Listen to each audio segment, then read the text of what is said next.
We will now look at the tag numbering systems used with the Productivity Mini PLC P1 M622 16DR. The Productivity Suite software allows us to use tags in the PLC.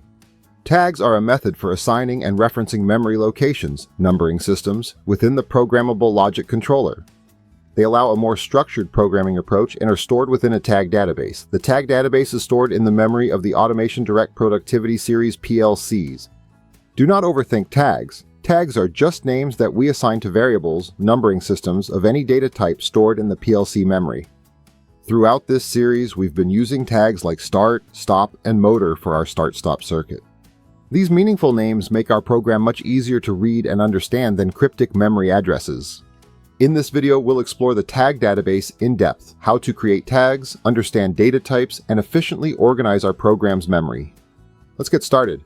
Detailed information contained in this video can be found at accautomation.ca. A link has been put in the description below. The website offers extensive links, references, and coding samples, making it a one-stop shop for all your automation queries. accautomation.ca. Data types, productivity numbering systems. There are multiple data types available for configuring parameters and tags within your automation project. Understanding these data types is crucial for efficient memory usage and accurate data handling. Here is a list of the available types. Boolean, true or false, 1 or 0, on or off. These are used for discrete I/O point tag names as well as internal tag names used for logic control. Every switch, push button, relay output, and internal flag in your program is a Boolean. Integer, 8-bit unsigned. These whole or natural numbers range from 0 to 255, 0 to FF hexadecimal. They are used for numerical tags when only positive variables will be used within a byte boundary. Examples include small counters or status codes. Integer, 16-bit signed. The range is 32,768 to 32,767. These are used for numerical tags where variables have the potential for negative or positive values. Useful for temperature readings that might go below 0 or position offsets. Integer, 16-bit unsigned. The range is 0 to 65,535. These are used for tags that will only have a positive value, common for timer preset values or production counters. Integer, 16-bit BCD. The unsigned binary coded decimal will have the range of 0 to 9,999. These will be used for tags that can only be represented by the decimal numbering system. 0 and 9 for each digit, often used when interfacing with older equipment or displays that expect BCD format. Integer, 32-bit signed. The range is negative 2,147,483,648 to 2,147,483,647. This is used as the default for most numeric tags that have the potential for both negative and positive values. The larger range makes this suitable for production counters that might accumulate large numbers over time. Integer, 32-bit BCD. Unsigned binary coded decimal will have the range of 0 to 99,999,999. These will be used for tags that can only be represented by the decimal numbering system. 09 for each digit. Float, 32-bit. This uses the IE format floating point number ranging from 3.39 times 10 to the exponent 38 to 3.39 times 10 to the exponent 38. This data type is for tags that need decimal precision, such as analog sensor readings, flow rates, pressure measurements, or mathematical calculations requiring fractional values. String, ASCII or text representation which allocates 1 byte, 8 bits, per character. These are used for tags that are words when using instructions like ASCII, email, and LCD displays. Strings are essential for operator messages, part numbers, or data logging. Constant, this is a fixed value for a numeric or Boolean tag name. Constants can be integers, floating point, or strings. When you enter the constant, the field defined by the data entered assumes the range. Examples. 1 equals 32-bit signed integer. 1.0 equals floating point.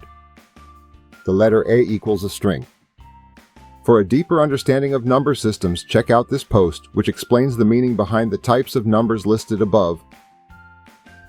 Tag database, productivity numbering systems. Open the tag database by clicking on the tag database under the right program heading in the application tools. You can also use the main menu, Edit, Tag Database to access the tag database.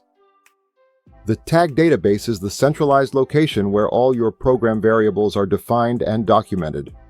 For the P1M62216DR, this includes the 8 integrated discrete inputs, 8 relay outputs, and any internal memory locations you create. Tags to show, productivity numbering systems. This upper part of the tag database window will help you to find the tags and information that you require quickly. Show all. This will show all of the tags in your entire project, every input, output, internal bit, timer, counter, and variable. Invert. This will invert all of the selected tag types. If the input type, like discrete inputs, is checked and you hit the invert button, the tag will be unchecked. If the input type is unchecked and you invert, then it will be checked. This is useful for quickly switching between viewing different categories. Search field. The tags field will allow you to search the database for a particular name or phrase. For example, typing motor would filter to show only tags containing that word. Tag type filters. You can select specific categories to view. Discrete inputs, your 8 built-in DC inputs. Discrete outputs, your 8 relay outputs. Integers, all numeric variables. Floats, decimal numbers. Strings, text, constants, and many more. For the P1M62216DR Mini PLC, the most commonly used filters are discrete inputs and discrete outputs, since these correspond to the physical I/O built into the CPU. Note, the P1M62216DR uses the addressing format DI0.1.1.x for inputs and DO00.1.1x for outputs, where X ranges from 1 to 8. Editor productivity numbering systems. The editor has the following columns of information. Not all columns may be visible by default. You can customize which ones you see. Name. Name was given to the applicable tag. This is what you see in your ladder logic. Examples: start, stop, motor running. Type. Data type used by the tag, Boolean, integer, float, etc. str type indicates the type of structure used, single, array, etc. System ID. Internal ID assigned to user-defined tags. This is managed automatically by the software. I/O address, the respective assigned I/O address for the P1M62216DR, inputs DI01.1.1 through DI01.18, outputs DO01.1 through DO01.1.8, rows, the number of rows applicable to a 2D array data type, calls, the number of columns applicable to a 1D or 2D array data type, numchars, the number of characters applicable to a string data type, retentive, checkbox indicating if the tag is retentive. If power is lost or removed from the PLC, this determines if the information in the tag is retained or not. Critical for production counters and system state variables that must survive power cycles. Init value. Value entered in this field will be used for the initial value upon a cold start or power up. Wire label. Use this field to indicate the wire label information for the I/O point. This is invaluable for maintenance. You can document which physical wire or terminal connects to each point. Mod start. Optional Modbus starting address. We specify what information can be shared on the network through Modbus communication protocols. Mod end. Optional Modbus ending address. Forcible. Allows the tag to be forced using data view. A maximum of 64 tags may be selected as forcible at any given time. We use this feature when testing our wiring in stop mode. Init forced allows the tag to be forced upon startup from a power cycle or stop run transition. Init forced value. Value entered in this field will be used for the tag's value upon an initial force. Comment. Use this field to add comments associated with the tag. Detailed comments make troubleshooting much easier months or years after the program was written. Remote access. Checkbox that indicates the tag can be monitored remotely via the CPU Data Remote Monitor app. Default format. Used with integers. Allows data to be viewed in various formats, for example, decimal, hex, etc. In use, checkbox indicates the tag is used in the ladder diagram. This helps identify unused tags that can be cleaned up. Customizing the tag database view. Right-clicking on the column name will bring up a menu with several options. Auto resize columns. Automatically adjust column widths to fit the content. Select columns. Choose which columns are visible or hidden. Sort. Sort the tags alphabetically or by other criteria. Hide show columns. Quickly toggle column visibility. You can also manually resize columns by clicking between column headers and dragging. Want to see tags organized your way?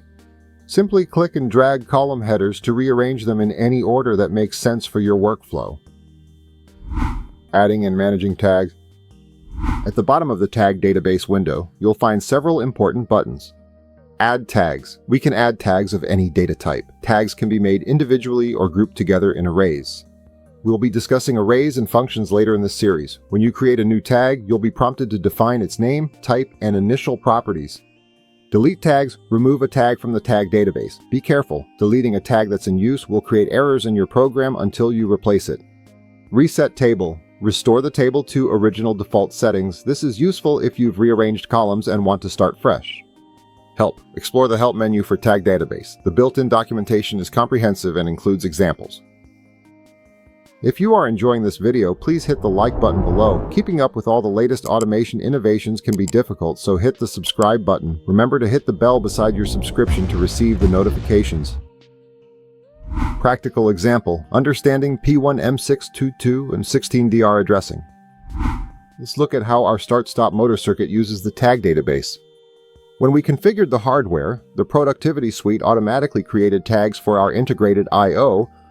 DI 0.1.1.1 was automatically assigned. DI 0.1.1.2 was automatically assigned. DO 0.1.1 was automatically assigned. We then renamed these to meaningful names. DI 0.11.1 became start. DI 0.1.12 became stop. DO 0.11.1 became motor. The addressing format for the P1 M622 16DR is DI 0.1.1x, where x is 1/8 for the 8 inputs. DO 0.1.1x, where x is 1/8 for the 8 outputs. The format breaks down as follows. The first number, 0, equals the system number. Second number, 1, equals the rack number. The third number, 1, equals the slot number. The fourth number, x, equals the point number 1 to 8. If you expand with additional I/O modules, the P1 M622 16DR supports up to 4 expansion modules. Those will have different slot numbers reflecting their position in the system. Memory available in the P1 M622 16DR. The P1 M622 16DR provides generous memory resources. User memory 50 megabytes includes program, data, and documentation. Memory type: flash and battery-backed RAM. Retentive memory, 512 kilobytes. This is far more than enough for most small to medium automation applications. You could create thousands of tags and still have plenty of memory remaining. The battery-backed RAM ensures that retentive tags maintain their values even during power outages. Best practices for tag names. From my experience programming hundreds of PLCs, here are some recommendations. Use descriptive names. Conveyor 1, motor is better than M1. Follow a naming convention. Be consistent across your entire project. Avoid special characters. Stick to letters, numbers, and underscores. Document everything. Use the comment field extensively. Group-related tags. Consider prefixes like CONV for conveyor-related tags. The tag database allows you to manipulate and view all of the system and personal tags that you have developed. Mastering the tag database is essential for creating organized, maintainable programs. Next time we will look at contact and coil instructions in the Productivity Mini PLC P1N M622 16DR. The Productivity Mini PLC series from Automation Direct, and specifically the P1 M622 16DR, is a compact powerhouse that packs serious capability into a surprisingly small footprint. To see our first ladder logic, click here. Click here to build digital twins of 3D virtual machinery, test control logic, and learn automation without expensive hardware using Machine Simulator.